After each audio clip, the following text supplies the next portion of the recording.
বাংলাদেশে হিন্দুদের ওপর আক্রমণের প্রতিবাদে ত্রিপুরা হিন্দু সমাজের বিক্ষোভ।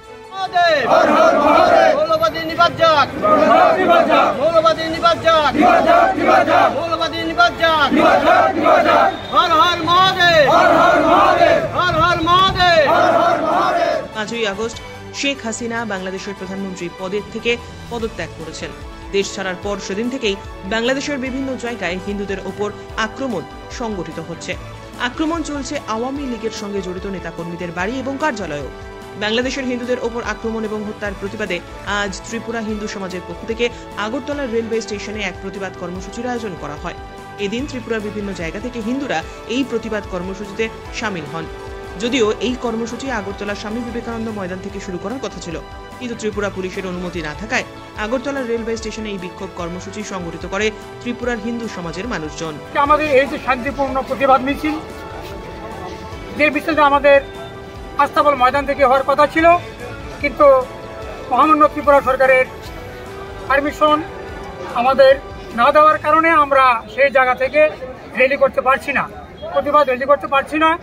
আমরা এখানে নিশ্চয়ই সরকারের পক্ষ থেকে আমরা যেন কোনো কিছু একটা ষড়যন্ত্রের গন্ধ পাচ্ছি, কারণ আমরা চাই না আমাদের প্রতিবেশী রাষ্ট্র বাংলাদেশের যে বাঙালি হিন্দুরা এবং মুসলিম বাঙালিদের দ্বারা নির্যাতিত, লাঞ্ছিত, অপমানিত এবং তাদের বাড়িঘর ভাঙচুর, লুটপাট, অগ্নিসংযোগ এগুলি ক্রমাগত চলে যাচ্ছে।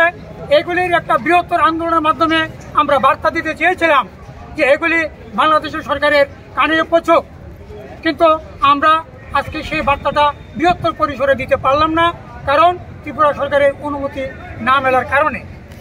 তাই আমি মনে করি আজকে শুধু বাংলাদেশের হিন্দুদের জন্য আমরা চিৎকার করছি, ভালো কথা, সকল হিন্দু সনাতন ভাইরা সুস্থ থাকো, ভালো থাকো, কিন্তু আমার ত্রিপুরা রাজ্য যে সনাতন হিন্দু ভাইরা আছে, আমরা চাই যে হিন্দুত্ব যাতে কোনো ষড়যন্ত্রমূলক বিচ্ছিন্নতাদের বাড়ি দ্বারা সংগঠিত না হয়, সেই দিকে আমাদেরকে ত্রিপুরা সনাতন ভাই সকলকে লক্ষ্য রাখতে হবে।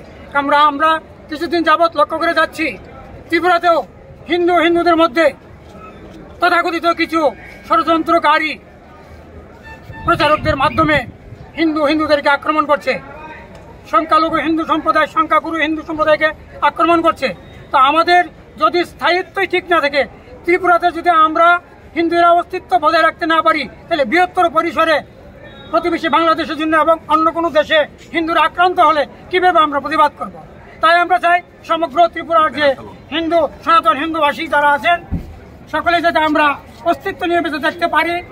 তাই আমাদের মধ্যে সনাতন হিন্দুদের মধ্যে যে ক্ষুদ্র অংশ বৃহত্তর হিন্দুর স্বার্থে আঘাত আনতে চেষ্টা করে বিভিন্ন বিচ্ছিন্নতাবাদী শক্তির মাধ্যমে এবং তথাকথিত কিছু রাজনৈতিক নেতৃবৃন্দের মাধ্যমে, আমরা চাই এইসব নেতিবাচক দৃষ্টিভঙ্গি সকল রাজনৈতিক নেতাদের তরফ থেকে বন্ধ হোক, অথবা অচিরেই ত্রিপুরার হিন্দু সনাতন সমাজ আরও বৃহত্তর আন্দোলন যেতে বাধ্য থাকিবে। আমরা চাই সকলে সুস্থ থাকুক, ভালো থাকুক।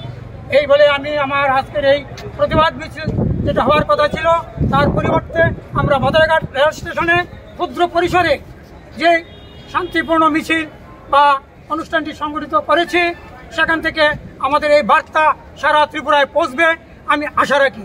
এই বলে সকলকে ধন্যবাদ জানিয়ে আমি আমার বক্তব্য এখানে শেষ করলাম।